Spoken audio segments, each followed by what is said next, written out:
Friends அனைவருக்கும் வணக்கம். இப்போ என்ன பார்க்க போகிறோன்னா 12th இருக்க 2வது சாப்டர் எக்ஸாம்பிள் 2.5 பார்க்க போகிறோம்.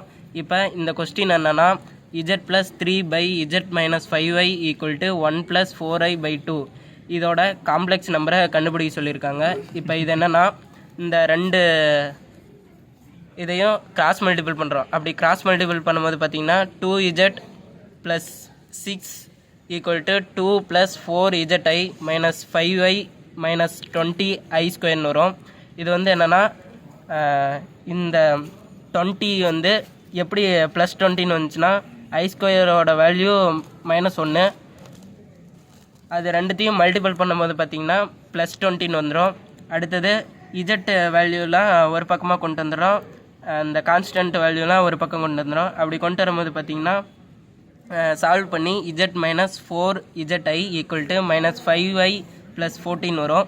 இது வந்து z ரெண்டுத்துலேயும் இருக்குது, அதனால் காமனாக எடுத்துக்கிறோம். காமனாக எடுக்கும்போது பார்த்திங்கன்னா z × 1 - 4i = 14 - 5y.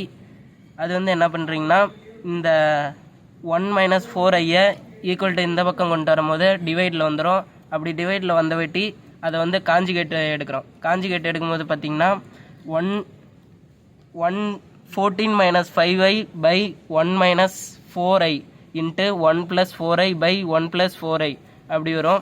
அது வந்து இப்போ என்னென்னா ரெண்டுத்தையும் மல்டிபிள் பண்ணுறோம். மல்டிபிள் பண்ணும்போது பார்த்திங்கன்னா 14 + 56i - 5y - 20i² வரும். இது வந்து a² + b² ஃபார்மில் இருக்குது, அந்தமாரி எழுதிக்கிறோம். i² - 4i² எழுதிக்கிறோம். இப்போ வந்து இங்கே +20 எப்படி வந்துச்சுன்னா இங்கே வந்து i² வேல்யூ -1, அதனால் -1 × -20 என்னென்னா +20 வரும். அது வந்து கீழே என்ன பண்ணுறோன்னா 1² வேல்யூ 1 தான், -4² வந்து 16, i² வேல்யூ +ன்னு வந்துடும், 1 + 16 வரும். இப்போ இது என்ன பண்ணுறோன்னா 17 வந்துடும் ஆட் பண்ணும்போது. அப்படி இந்த ரெண்டுத்துலேயும் 17 இருக்குது. அந்த 17 காமனாக வெளியே எடுக்கும்போது பார்த்திங்கன்னா 17 × 2 + 3i/17. இந்த 70 கேன்சல் ஆயிரும், மிச்சம் இருக்கிறது 2 + 3i வந்துடும். இதுதான் காம்ப்ளெக்ஸ் நம்பரோட வேல்யூ.